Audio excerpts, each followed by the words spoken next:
नमस्कार दोस्तों।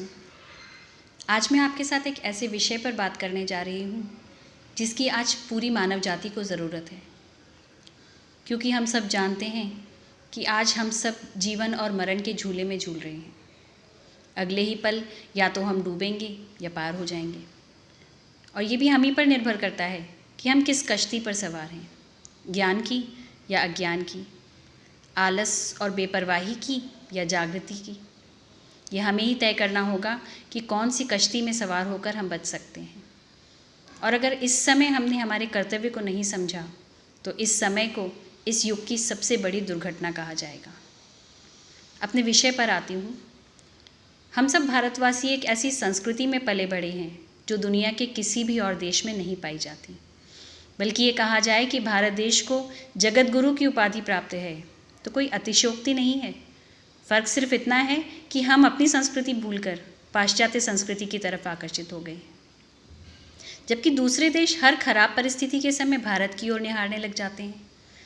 क्योंकि इतिहास गवाह है कि जब जब दुनिया पर संकट छाया है, भारत के पौराणिक गुरु ज्ञान ने सूरज की पहली किरण बनकर आशा की ज्योति जलाई है।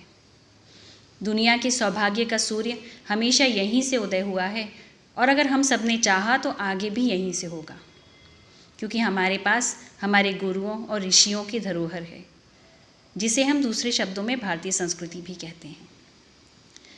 हमारी संस्कृति हमें सिखाती है कि शक्ति ही जीवन है और कमज़ोरी ही मृत्यु है, विस्तार ही जीवन है और संकीर्णता ही मृत्यु है, प्यार और अपनापन ही जीवन है और घृणा ही मृत्यु है। और इसीलिए हमारी संस्कृति को देव संस्कृति कहा जाता है। आज हमारी प्राचीन संस्कृति को याद करने की आवश्यकता इसलिए पड़ी क्योंकि अज्ञान का अंधियारा इतना गहरा और वातावरण इतना जहरीला और आतंक से भरपूर हो गया है कि दम घुटने लगा है, और हम सब डरपोक हो गए हैं। खुद को व्यसन में डुबोकर ताकतवर दिखाने की कोशिश करते हैं, परंतु अब ये समय यूं ही व्यतीत करने का नहीं है। सामान्य समय में सुविधा संपन्न जीवन जीने की बात समझ में आती है, परंतु इस आपत्ति के समय हमारे सामने एक ही प्रश्न है कि इस बढ़ते हुए विनाश के जिस सर्प को गले लगा लिया है उसे कैसे छुड़ाया जाए। सुख, शांति और संतोष जो हम भारतीयों का गहना था, उसे दोबारा कैसे पाया जाए। सुख साधनों से पूर्ण होते हुए भी सर्वनाश के गड्ढे में गिरने से खुद को कैसे बचाया जाए। और इन सभी प्रश्नों का एक ही उत्तर है, भारत के गुरु ज्ञान को फिर से याद किया जाए, अपने चिंतन में, अपने व्यवहार में आध्यात्म को उतारा जाए, जिसे इस देश के गुरुओं ने तथा ऋषि मुनियों ने अपने अंदर कूट कूट कर भरा था और हम भारतवासियों को सिखाया और बताया था।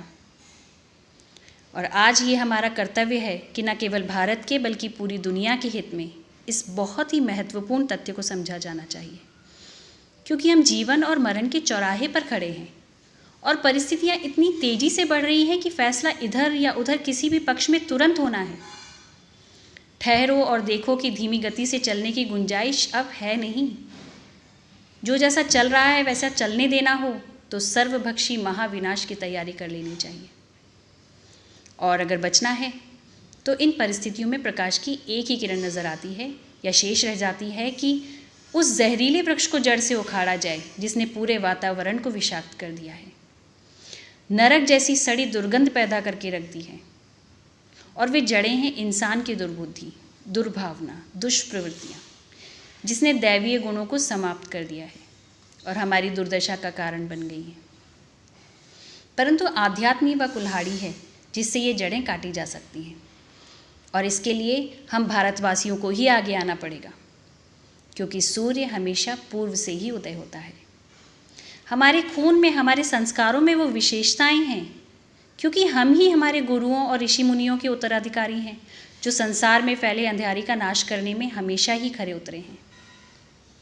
समय की यही पुकार है, इसे अनसुना नहीं किया जाना चाहिए और दुनिया का मार्गदर्शन कर प्रकाश की ओर ले जाना चाहिए।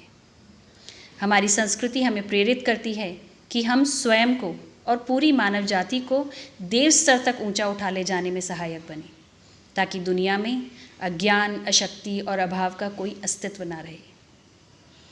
आज गुरु पूर्णिमा के उपलक्ष्य में हमारे ये संकल्प ही हमारे गुरुओं को सच्ची श्रद्धांजलि और गुरु दक्षिणा होगी। गुरु पूर्णिमा की बधाई के साथ धन्यवाद।